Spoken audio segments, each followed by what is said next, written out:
Yo, guys, welcome to the Blue Podcast with me, Tom, and Ben. How you doing, mate? Good, thanks. Today we are today for us. Tomorrow, when this goes out, we'll be discussing the game week 4. I think it is Premier League game week 4 results. What it means for everything. Any interesting results? Obviously, both of our teams won, probably against the odds. Some would say. We'll start with, I guess, the first games of the weekend. Saturday, Arsenal 2-1 Fulham. Yeah, certainly ground out a result there, didn't they? They certainly did. Yeah, they're looking good, Arsenal. Um, we said it in the previous podcast. It'd be interesting when they come up against like a Chelsea or Spurs, something like that. But yeah, I mean the you can only play who's in front of you, and they're winning those games at the moment. So yeah, fair enough. Yeah. Fair play. Yeah, exactly. That's what we've been saying the last couple of weeks is obviously, they are playing what is in front of them and they are winning these games. The Fulham game was obviously tough for them. I think Fulham are a decent side this season. We've seen it from previous results. Obviously, they drew with Liverpool and stuff, but we'll get on to the Liverpool game because that's certainly an interesting one because they played my, hometown currently, Bournemouth.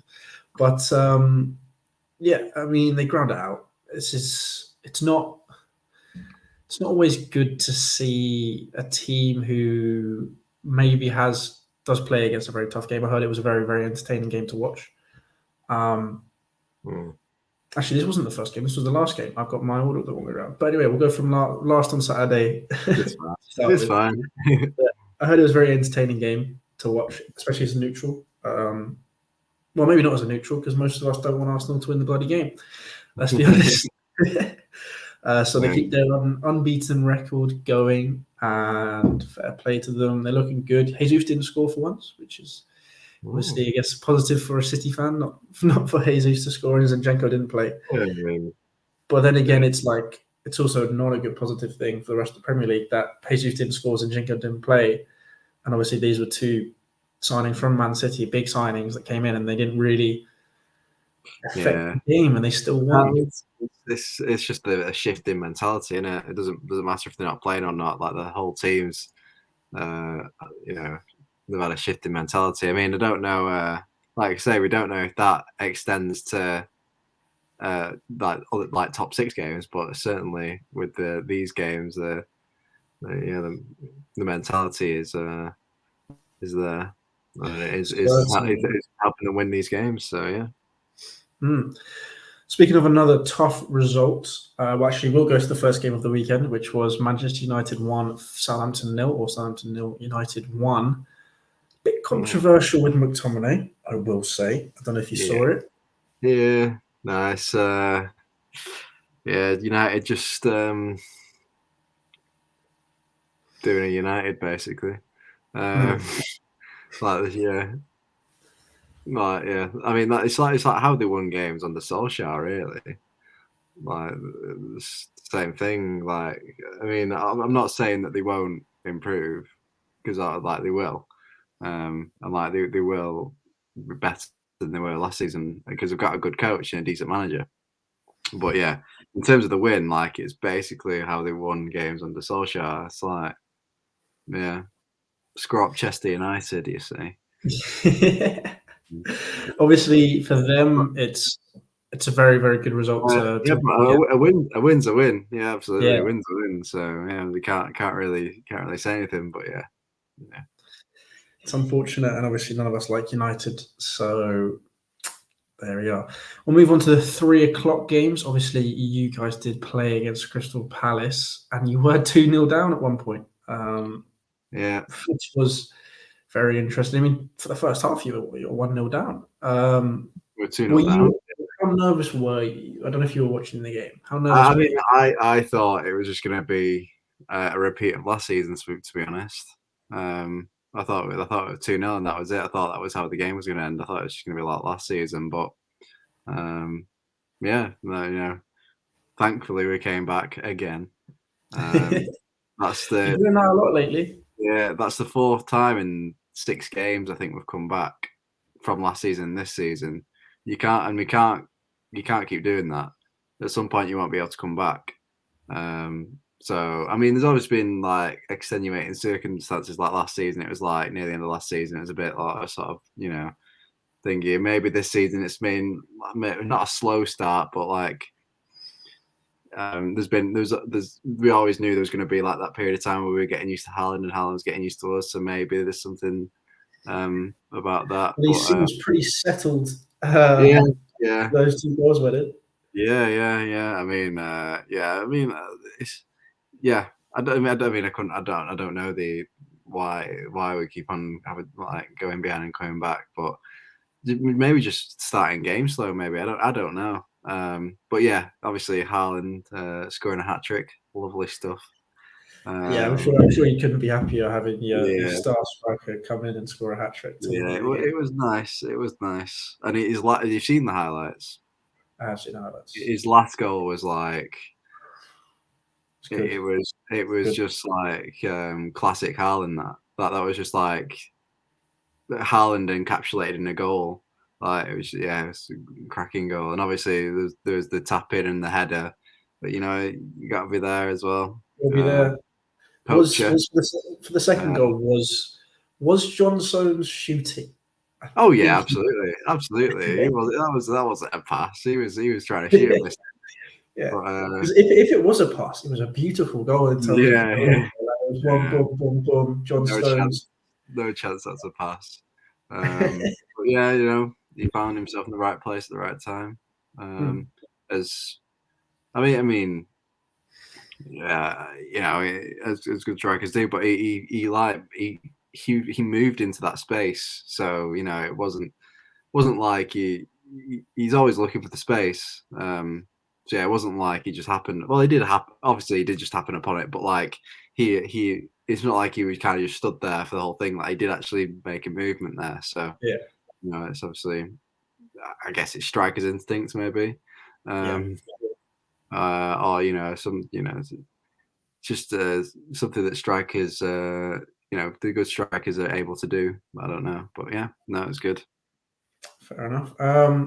Move on to the Chelsea 2 Leicester 1 game, and in terms of the game, hell of a result for us to win against Leicester. There, I know they've only got 1 point this season, but to be 10 men after 28 minutes and to win 2-1 is it's a big result, especially against not a terrible team. Yeah, I mean they're in patchy form, aren't they? But Yeah.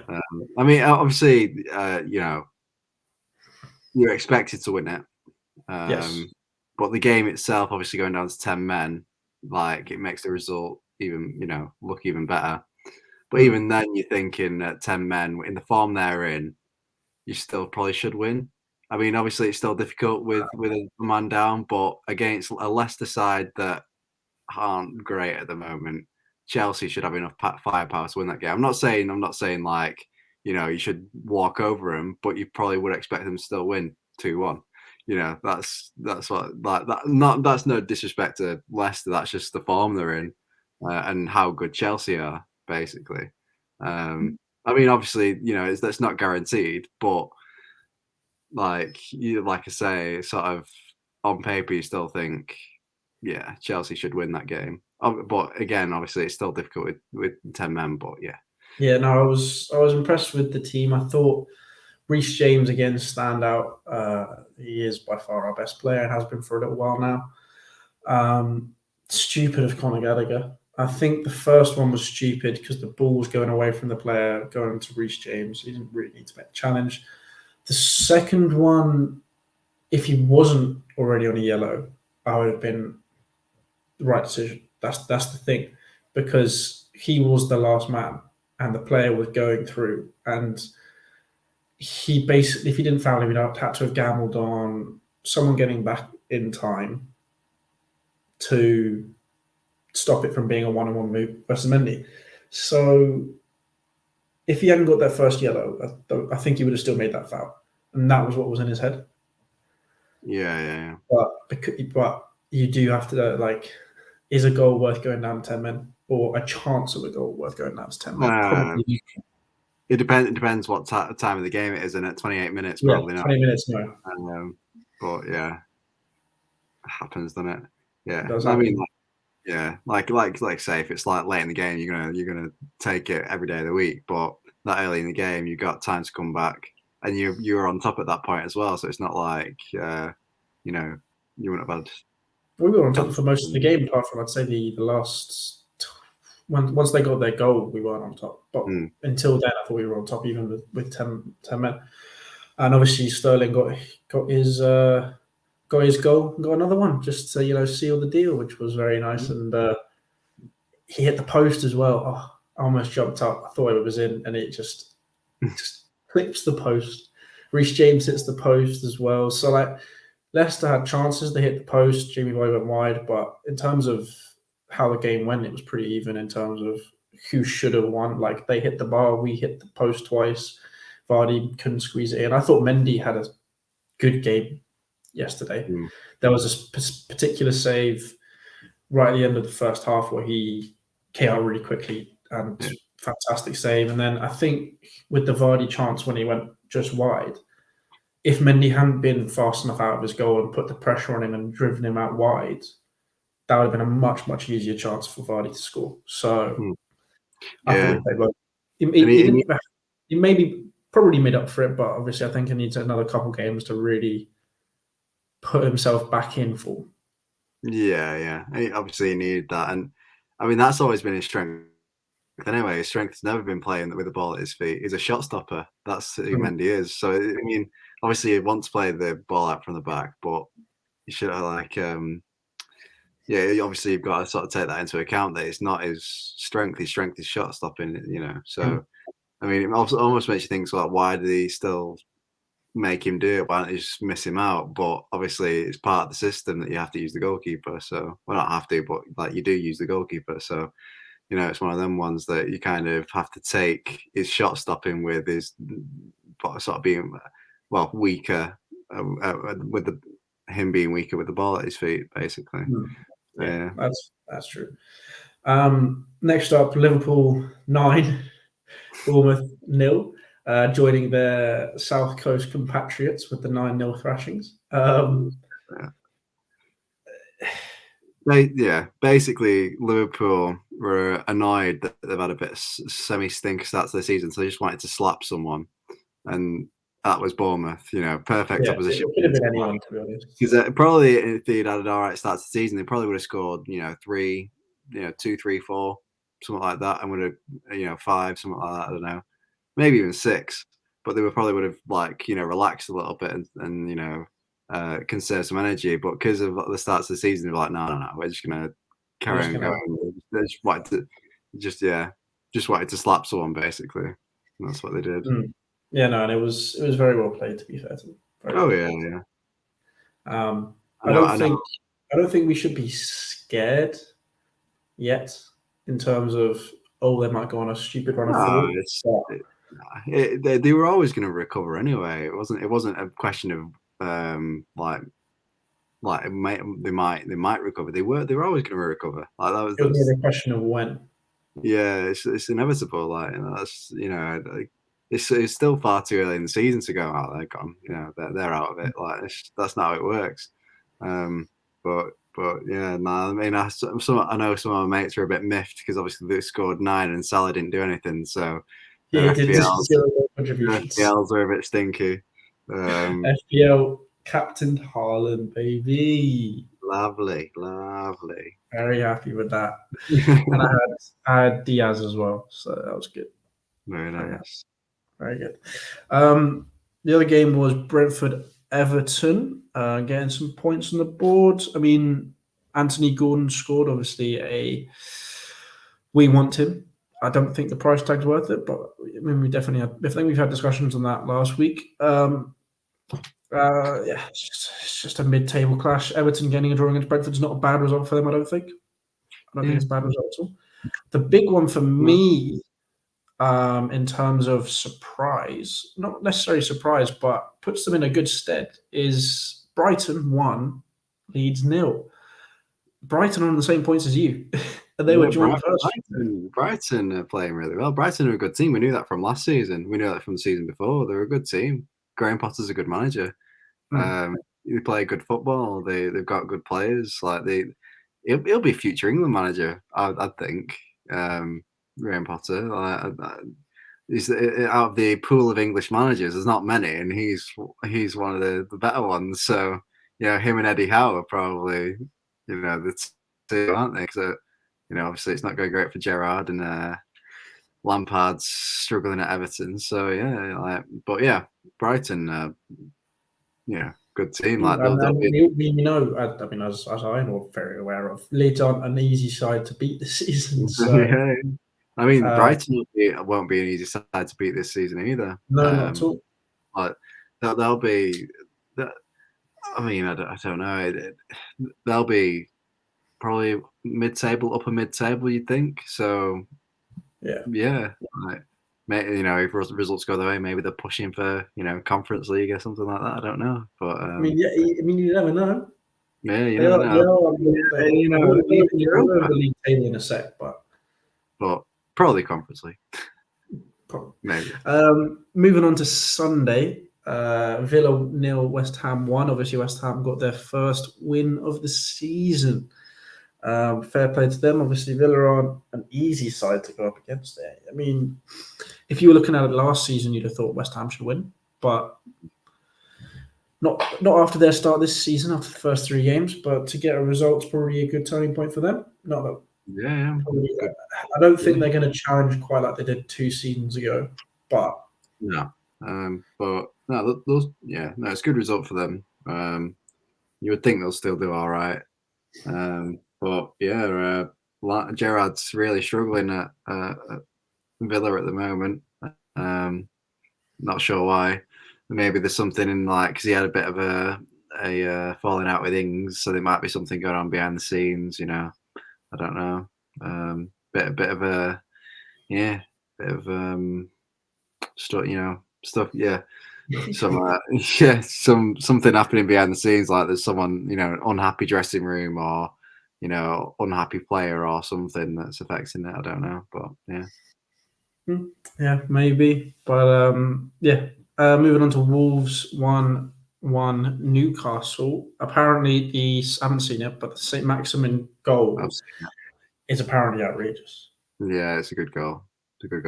I mean, I saw that he up until that point he hadn't done great, but then he pulled that out of the bag. So, because he played, I can't remember who he was up against, but the person he was up against was doing quite well against him. But then obviously he pulls out that out of the bag, so it doesn't matter anymore. So he's one of those. I've heard Jordy talk about him a lot on the kickoff, and he says he is one of those players who can drift through a game, but for 10 minutes will just be phenomenal and just pull out a goal or something.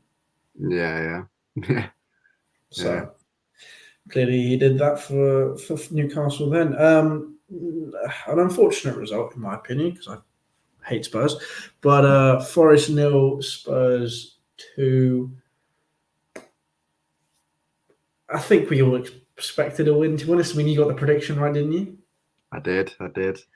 So do remember to check out our Twitter at the Blue Podcast 1 to join into our predictions league. Don't worry, the person winning it, the 2 people winning it, are on 2 correct predictions. So trust me when I say it is not too late to get involved. All you got to do is comment on our predictions. We'll add you to the group chat so you don't miss a prediction. And can you guess who those 2 people are, Ben? Yeah, I remember seeing it earlier. I know it's you and someone else, but. I should be on 2 because I predicted the Arsenal score first game of the season, right? But you hadn't started it yet. Said 2-0. I wasn't in the country. Right, yeah. See, you're pulling out all the dark. You could have organised it then, mate. All this corruption. He's out of the country now. You could have done it. You got access to the Twitter. No, it's just I prefer not to speak. If I speak, But do make sure you check out our predictions league. It's a fun little thing. People have a little bit group chat, especially when United lose a found, which is fun. So yeah, do check that out. But yeah, obviously Spurs 2-0 Forest. I mean, I don't think anyone predicted less. Came with the 2 goals, surprisingly scoring earlier than usual, isn't he? Yeah, He's not far off the 200 club though, is he? In the league. No, he's sniffing at that. But yeah, no, Spurs are looking good. Like they always were going to with Conte as manager, and the signings they've made. So yeah. Fair enough. Let's look at the league table. In last place are Leicester with 1 point still. I mean, yeah, as we said earlier, very bad start to the season. Wolves in 19th, which I was surprised about because I've thought that in the games they've played, they have played quite well. Against the teams that they've played. It did. I think if I remember right, this happened last season, didn't it? Or like something similar happened last season where they were playing well but weren't picking up the results, and then obviously they started picking up the results a bit later on. So maybe something similar happened this season. They just don't seem to be able to quite get the result at the moment. I'm not sure why. Everton are in 18th place, also on 2 points. Everton and Wolves actually have exactly the same goals conceded, etc. So Everton are actually in 18th place because they begin with E. Bournemouth are in 17th. They have after 4 games, they have a goal difference of -14. Which is not great. West Ham move up into 16th place. That's a big jump from 20th, so fair play to them. Villa are in 15th, Forest are in 14th, Southampton are in 13th, Palace in 12th, Fulham in 11th, and Brentford in 10th. So that's the bottom half of the table. Any shock results there for you? Shock results mean shock placements. I'd say West Ham and Leicester for me. Probably. Yeah. I said Wolves as well. I think Wolves deserve to be up higher. Yeah. Like I mean, it's still early. It's kind of it's not quite settled down yet, has it? Sort of around there. So like there probably will be a lot of movement still before it sort of settles. Yeah, that's true. But I mean, when I do look at the rest of the table, I mean, I do think that these teams could finish the rest of the top 9 at the end of the season. So in 9th place are Liverpool, finally moving into the top. Well, I think they've finally moved to the top 10. United are in 8th, are getting 2 wins now, which is fair play to them. Newcastle are in 7th, which is a good start to the season for them. Chelsea are in 6th. Really good start for Leeds in 5th. Even better start for Brighton in 4th. Who are obviously in those 3 teams who've got 10 points: Brighton, Spurs, and City. And then the dirty Gooners in 1st place. So that is kind of our review of Game Week 4 for you guys to enjoy. Obviously, as someone commented on our last post, very chill little chat about things. That's just what me and Ben do. We just have a chill chat about football. But in terms of the Blue Podcast, you have 2 top 10s that we are pre-recording for your guys' pleasure. We are doing top 10 players who have never won the Ballon d'Or. I think that'll be the second one. But the first one is top 10 one club men. So you have that to look forward to, plus lots of great show, plus I'm pretty sure a couple more international shades of fitness. So stay tuned. Do check out our TikTok. I am posting clips from International Shades of Fitness because Ricky, who's on there, makes the clips for me, which is very nice for him. And I don't have to do anything. But the TikTok is at the Big Podcast, which we luckily got. Check out our Twitter, as I said. Instagram is the same as the Twitter. I think I've plugged everything, man. Yeah. Sweet. Cheers, guys. Make sure you like the video, and we'll see you.